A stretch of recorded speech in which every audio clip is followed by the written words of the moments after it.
Welcome to my YouTube channel Matni Talimat. Please subscribe and press the bell icon for more videos. فوت شدگان کی طرف سے قربانی کرنا جائز ہے یا نہیں؟ جو لوگ مرحومین کی طرف سے فوت شدگان کی طرف سے قربانی کرتے ہیں وہ قربانی تو کرتے ہیں لیکن ایک بہت بڑی غلطی بھی ساتھ ساتھ کرتے ہیں، بہت بڑی غلطی، جس کی وجہ سے ان کی اپنی جو خود کی قربانی ہے وہ نہیں ہوتا کہ زندگی میں کیا صرف 7 مرتبہ قربانی واجب ہے کرنا ہیں، وہ گھر کا جو بڑا فرد ہوتا ہے وہ قربانی کر دیتا ہے تو باقی سارے کہتے ہیں چلو جی ہماری طرف سے بھی ہو گئی، ابو نے کی ہے اماں نے کی ہے تو بسم اللہ الرحمن الرحیم۔ السلام علیکم ورحمۃ اللہ۔ معزز سامعین کرام، فوت شدگان کی طرف سے قربانی کرنا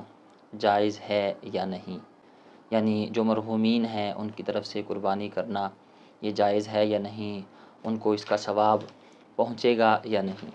مثال کے طور پر کسی کے وہ والد صاحب فوت ہو چکے ہیں یا کسی کی والدہ فوت ہو چکی ہیں یا بہن بھائیوں میں سے کوئی فوت ہو چکا ہے، تو اب کوئی بیٹا یا بیٹی اپنے مرحوم والدین کی طرف سے، اپنے فوت شدہ والد کی طرف سے، والدہ کی طرف سے، اپنے بھائیوں کی طرف سے، بہن کی طرف سے، کوئی بھی عزیز رشتہ دار اگر دنیا سے کوچ کر گیا اس کی طرف سے کوئی مسلمان وہ قربانی کرنا چاہے تو قربانی کر سکتا ہے یا نہیں؟ اس فوت شدہ کو اس کا ثواب حاصل ہوگا یا نہیں؟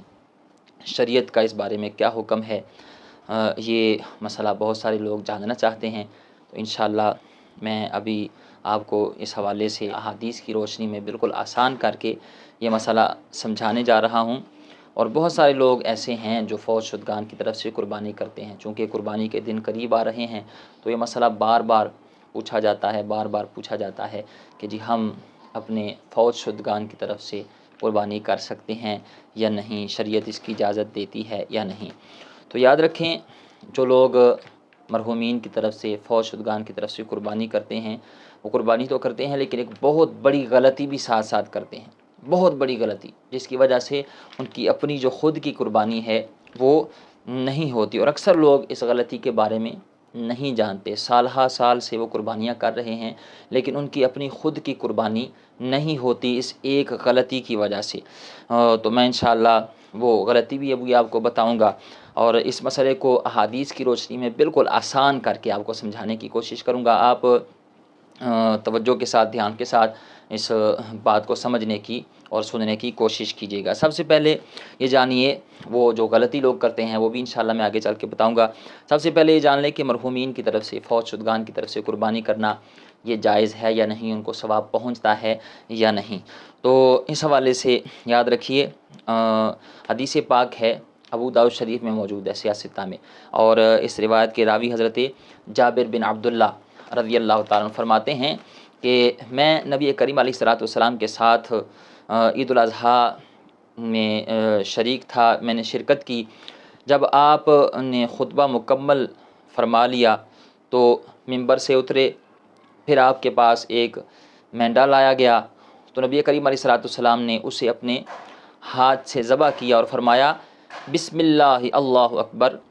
یہ قربانی میری طرف سے ہے اور میری امت کی طرف سے ہے جن لوگوں نے قربانی نہیں کی، یعنی حضور علیہ الصلوۃ والسلام نے اپنی امت کی طرف سے قربانی کی۔ اور اسی طرح حضرت عائشہ صدیقہ رضی اللہ تعالی عنہا آپ فرماتی ہیں کہ نبی مکرم شفیع معظم رحمت عالم صلی اللہ تعالی علیہ وسلم نے حکم دیا کہ ایک سینگوں والا مینڈا وہ لایا جائے۔ اب سینگوں والا مینڈا لایا گیا، حدیث شریف کا مفہوم بیان کر رہا ہوں، تو یہ منگوایا اس لیے گیا تاکہ اس کی قربانی کریں، اور فرمایا اے عائشہ رضی اللہ تعالیٰ عنہ چھری لاؤ، پھر فرمایا اسے پتھر کے ساتھ تیز کرو، اور پھر اپنے ہاتھوں سے اس مینڈے کو ذبح کیا اور یوں دعا فرمائی۔ آپ نے اس بات کو سمجھنا ہے، دعا فرمائی اللہ کے نام سے، اے اللہ قبول فرما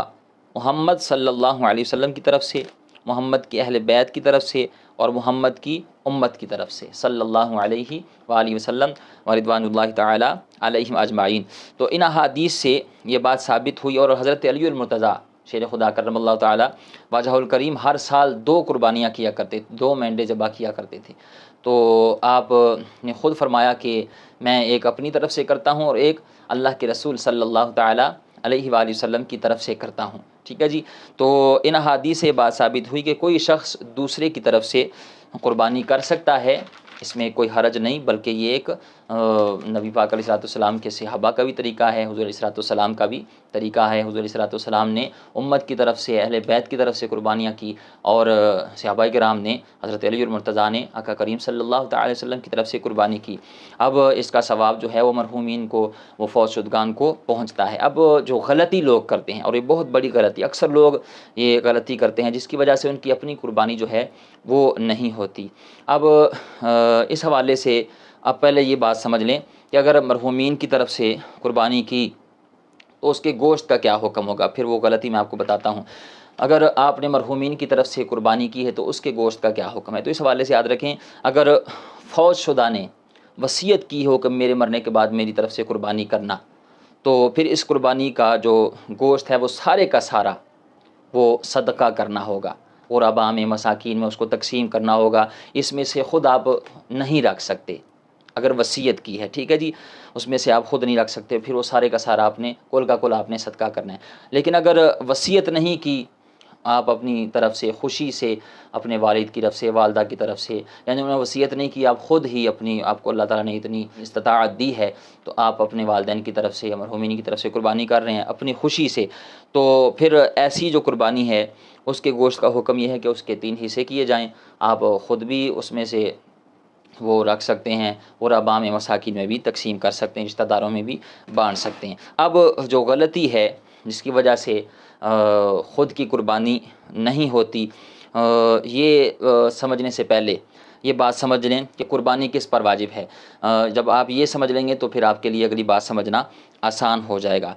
قربانی کس پر واجب ہے، یاد رکھیں، قربانی ہر اس شخص پر واجب ہے جو مالک نصاب ہے۔ مالک نصاب کون ہے؟ جس کے پاس 7.5 تولے سونا ہو، یا پھر 52.5 تولے چاندی ہو، یا پھر 52.5 تولے چاندی جو ہے اس کی مالیت ہو، ٹھیک ہے جی، اور یا پھر جو ہے وہ حاجت اصلیہ سے ہٹ کر، یعنی حاجت اصلیہ جو گھر کا سامان ہے، خانہ داری کا، سواری ہے، اور اسی طرح گھر ہے رہنے کے لیے، تو یہ جو ضروریات زندگی میں جو چیزیں آتی ہیں اس کو جو ہے وہ حاجت اصلیہ کہتے ہیں۔ تو حاجت اصلیہ کے علاوہ جو مال ہو اس کو آپ جمع کریں اور دیکھیں، اگر وہ 52.5 تولے چاندی کی مالیت کے برابر اس کی رقم بنتی ہے تو پھر ایسا شخص جو ہے وہ مالک نصاب ہے۔ 52.5 تولے چاندی کی آج میں رقم دیکھ رہا تھا، آج 15 مئی ہے پاکستان میں، تو پاکستان میں جو اس کا ریٹ بنتا ہے وہ 1,82,700 روپے بنتا ہے۔ یہ اوپر نیچے ہوتا رہتا ہے، آپ جب بھی محسوس کریں کہ میں مالک نصاب ہوں یا نہیں تو آپ اس وقت، اس دن آپ دیکھ لیں،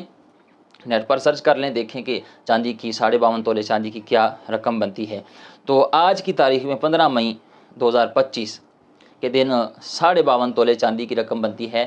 1,82,700 روپے، یعنی آج اگر کسی کے پاس 52.5 تولے چاندی کی مالیت کے برابر رقم ہے تو اس پر قربانی واجب ہے، وہ صاحب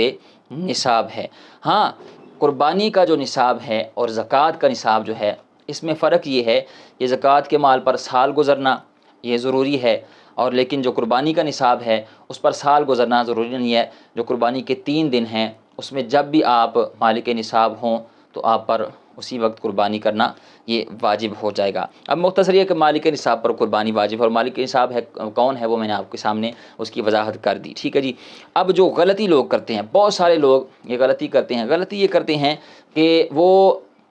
اپنی طرف سے قربانی نہیں کرتے بلکہ اپنے فوت شدگان کی طرف سے قربانی کر دیتے ہیں، ٹھیک ہے جی۔ حالانکہ جو مالک نصاب ہے اس پر پہلے اپنی طرف سے قربانی کرنا یہ ضروری ہے، ٹھیک ہے جی۔ لیکن بہت سارے لوگ ایسے ہیں عید کے دن کہتے ہیں جی میری والدہ کی طرف سے، یہ میرے فوت شدہ والد کی طرف سے، یہ بھائی کی طرف سے، یہ بہن کی طرف سے۔ بھائی اگر تم خود پہلے دیکھو مالک نصاب ہو تو تمہارے اوپر قربانی واجب ہے، پہلے تم اپنی طرف سے قربانی کرو، اس کے بعد اگر اللہ نے استطاعت دی ہوئی ہے، مال ہے، تو آپ جس کی طرف سے مرضی قربانی کریں، لیکن پہلے آپ نے اپنا جو واجب ہے، جو آپ کی اپنی قربانی، جو آپ مالک نصاب ہیں، آپ پر قربانی واجب ہے، پہلے آپ نے وہ قربانی کرنی ہے۔ اگر کسی نے صرف کسی اور کی طرف سے قربانی کر دی اور خود وہ مالک نصاب ہے، قربانی اس نے نہیں کی اپنی طرف سے، تو پھر ایسا شخص جو ہے وہ اس کی قربانی، جو خود کی اس کی قربانی ہے وہ ادا نہیں ہوگی، اور ایسا شخص وہ گناہ گار ہوگا۔ بہت سارے لوگ اس حوالے سے یہ غلطی بھی کرتے ہیں، وہ سمجھتے ہیں کہ زندگی میں صرف 7 مرتبہ، یہ پچھلے سال کچھ دوستوں نے مجھے مسئلہ پوچھا تھا قربانی کے دنوں میں،